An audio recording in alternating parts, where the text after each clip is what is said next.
Salut, c'est Trado, je suis content de vous retrouver pour la mise à jour des matrices de trading pour l'euro-dollar, le bitcoin et le pétrole Brent. Je vous rappelle que tout ce qui suit est donné à titre purement informatif. Je vous retrouve de l'autre côté.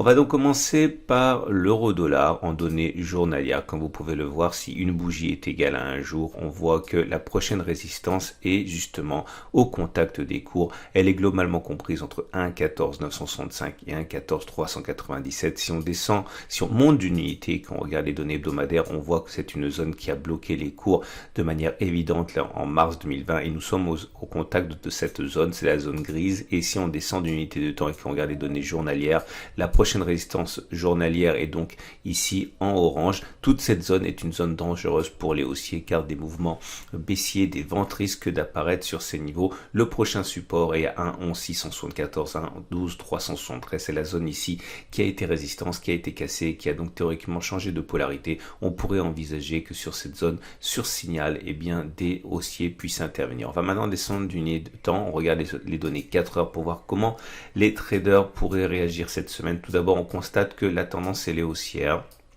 puisque nous sommes au-dessus de la moyenne mobile à 20 périodes qui montent et au-dessus de la moyenne mobile à 50 périodes qui montent. Ceux qui veulent se mettre dans le sens de la tendance haussière de données 4 heures attendent sans doute que l'on revienne sur les zones de support qu'on a mentionnées préalablement pour se mettre dans le sens de l'achat sur signal éventuellement, ou alors de manière plus proche que de nous, les 1,12 578, 1,12 382 correspondent à une zone de support en données 4 heures.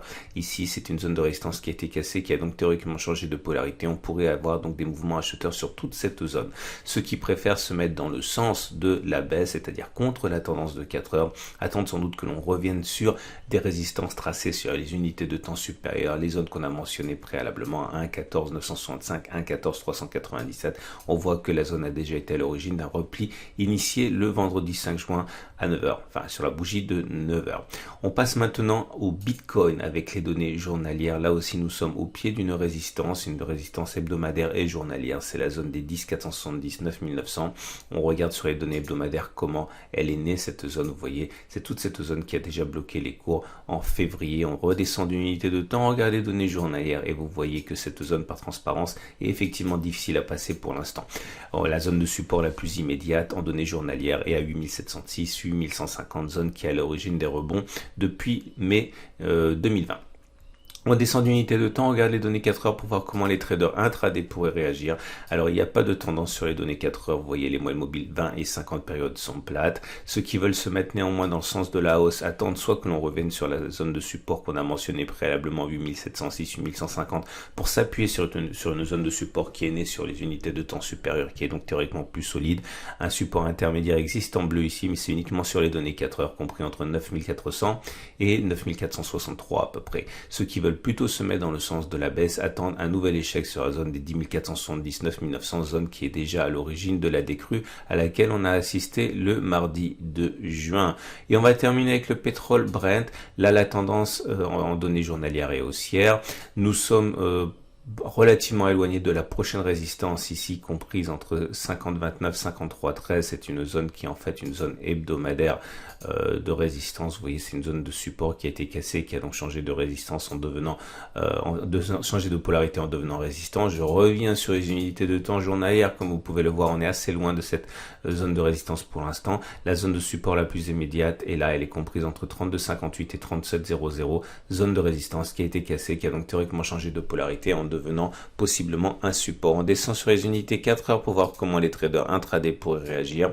La tendance est haussière. Nous sommes au-dessus de la moyenne mobile à 20 périodes qui montent, au-dessus de la moyenne mobile à 50 périodes qui montent. Ceux qui veulent se mettre dans le sens de la tendance attendent sans doute que l'on revienne sur un support, soit les 40, 29, 40, 53 ou même les 39, 10, 38, 80 sont des zones de support puisque c'était des zones de résistance, en l'occurrence celle-ci qui a été cassée, qui a donc théoriquement changé de polarité. Cette zone suivante est plutôt une zone de support immédiat puisqu'on a rebondi dessus. C'était le 3 juin ou alors effectivement un retour sur la zone support des 32,58, 37,00 qui est une zone encore plus solide puisqu'elle a été tracée sur les unités de temps supérieures.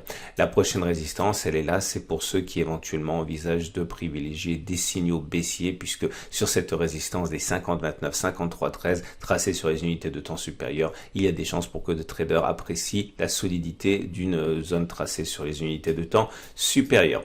Voilà ce qu'on pouvait dire. Je vous invite à regarder à la fin de cette vidéo l'analyse technique et les matrices pour les indices, notamment France 40, Allemagne 30, Wall Street, l'équivalent CFD du CAC, du DAX et du Dow Jones, ainsi que l'analyse de moyen terme. Je vous souhaite une excellente journée et je vous dis à très bientôt pour une autre analyse technique.